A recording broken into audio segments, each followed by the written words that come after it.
ఉప్పు మిరపకాయలు, మజ్జిగ మిరపకాయలు, చల్ల మిరపకాయలు, డ్రై చిల్లీ అని ఇలా డిఫరెంట్ నేమ్తో పిలిచే వీటిని సంవత్సరంలో 4 రోజులు కష్టపడితే సంవత్సరం మొత్తం ఎలా నిలవబెట్టుకోవాలో చూద్దాము. వీటి కాంబినేషన్ అయితే పప్పుచారు, ఉప్పు మిరపకాయ సూపర్.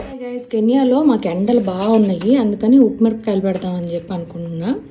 ఈరోజు ఉప్పు మిరపకాయలు ఎలా పెట్టాలో చూద్దాము. ఇదిగో ఇలాగ కారం లేని మిరపకాయలు తీసుకోవాలి. ఇక్కడ మాకు మోరు అని ఒకటి దొరుకుద్ది, కారం లేని మిరపకాయలు. ఇవి అసలు కారం ఉండవు అనమాట.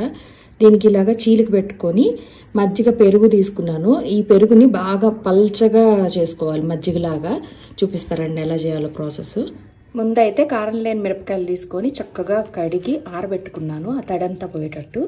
దాని తర్వాత ఇలా ఉంది కదా మిరపకాయ, దీన్ని ఇలా ఘాటు పెట్టుకోవాలి. ఒక సైడ్ చూసారా, ఇలా ఘాటు పెట్టుకోవాలి అన్ని మిరపకాయలకి. ఇంకా అన్ని మిరపకాయలకి ఘాటు పెట్టుకున్నాక పెరుగు తోడు పెట్టుకున్నాం కదా, ఇది కొంచెం పుల్లటి పెరుగు అయితే బాగుంటుందండి.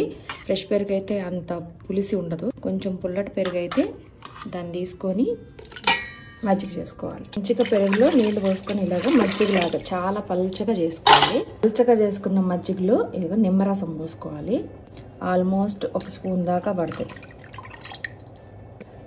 మజ్జిగలో ఉప్పు వేసుకోవాలి. ఉప్పు ఎలా ఉండాలంటే మజ్జిగ కరెక్ట్గా అసలు ఉప్పు సరిపోవాలంటే కొంచెం ఉప్పుగా ఉన్నా పర్లేదు, కొద్దిగా ఒక పెసరు. దీన్ని ఇప్పుడు తొలకలు లేకుండా మంచిగా మజ్జిగ చిలుకతో, మజ్జిగ కవ్వంతో ఇలా చిలుకు. ఇప్పుడు ముందుగా కట్ చేసి పెట్టుకున్నాం కదా, ఇలా చీలికలు పెట్టుకున్నాం కదా, ఈ పచ్చిమిర్చి ఈ మజ్జిగలో వేసుకోవాలి. ఇంతేనండి, ప్రాసెస్ చాలా సింపుల్, ఈజీ. ఒక రోజు అంతా నానబెట్టాలి. ఇలాగా మజ్జిగలో బాగా మునిగేటట్టు పెట్టుకోవాలి పచ్చిమిరపకాయలని. ఇలా ఇప్పుడు ఒక రోజు నైట్ అంతా నానబెట్టేసి నెక్స్ట్ డే ఆరబెట్టుకోవాలి. అది ఎలాగో చూద్దాం. నైట్ మజ్జిగలో నానబెట్టిన మిరపకాయలని నెక్స్ట్ డే మార్నింగ్ తీసుకొచ్చి ఇలా ఎండలో ఆరబోసుకోవాలండి.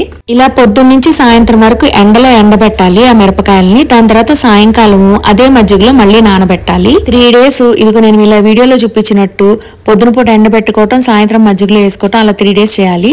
4th day మొత్తం మజ్జిగ తీసేసి పూర్తిగా ఎండబెట్టుకోవాలి. అలా 2 days ఎండబెట్టుకుంటే ఇలా వస్తాయి మిరపకాయలు.